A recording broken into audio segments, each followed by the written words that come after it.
a ikwurikwe na-enwe na-achọkpọ m isi ewuchi m ndị na-enwe mụrụ nze m ọzọ ọ ka bụkwa nwunye nwoke nkume nwoke ọma dị mma na-ekwu ngwa nya m ntị n'olu ya bụrụ na ịbụ onye ife gbasara na-enwe na-adụ mma ma ịbụ onye na-enwe ewo ma ịbụ onye na-enwe kwadowe nsogbu kwadosiwe ike na egwukere nteruka bụkwa Genesis on Saturday 15th of October 2022 9 a.m. oge na-akpọta akpọtụ na Old Parade Ground Garki Abuja Wobaktombo bịawa nsikwuru Baktombo bịawa ya bụrụ na ịbịaga ileta anya Iyude Cultural Attire ma ya bụrụ na ịbịaga ite egwu ndị na-enwe tuude akwa ị na-awa ọkwefuru ka mmemme ewe ahụ m na mbido vidio na nziri ya evi maka na egwu dawara ọkụ ọkụ igwurigwe na-enwe dawara isi yara isi dawa ọkụ ọkụ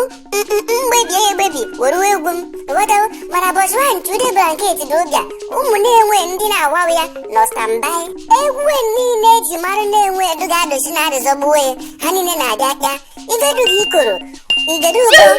ikwurikwo ha niile na-abịa akpịa kwadosie ike bịa nwere m na ha ife na-bụ oke mmemme ọzọ dụga ibe bụ na erimeriwe niile eji mara ndị na-enwe a na-esifte ụbọchị ahụ edewe ka ụbịa igoruka eduwo mma igeduga ikoko abata na-enwe agwabara mmama tii ọbụghị ọkya ofe akparata ofe achị ofe ọzọ ya na-egboro nne onye ọzọ ị na-eji enu ya na adị n'ọwụ ndị na-enwe mụrụ m ya ibe bụ oke mmemme o na-enwe Day Abuja 2022 ndị na-ahaziri anyị mmemme a bụ na-enwe Improvement Union NIU Abuja ma vude n'obu na nnọkọrịta nwunye na nwunye bịa bụ ụzọ ka bụ mma eji emepe obodo ụmụnne m ọ na-atụ ngwara ọnụ ugbo ọ daa na nkume nwoke ọma dị mma nụrụ maka mmemme n'igwe onwe m ma wajewa Abuja ma eziokwe ugbe ọ nụrụ kara ibe maka na mụ bụ nkume nwoke ọma dị mma na-ekporo ndị ezinụlọ m anọ na Abuja abalị na-abọta bọchịwa maka na makọ ha akụkọ ajọ mma akụkọ mgbana a ga-eji enu mụne mmadụ enweghị ike idu megharịa ehu mmenya na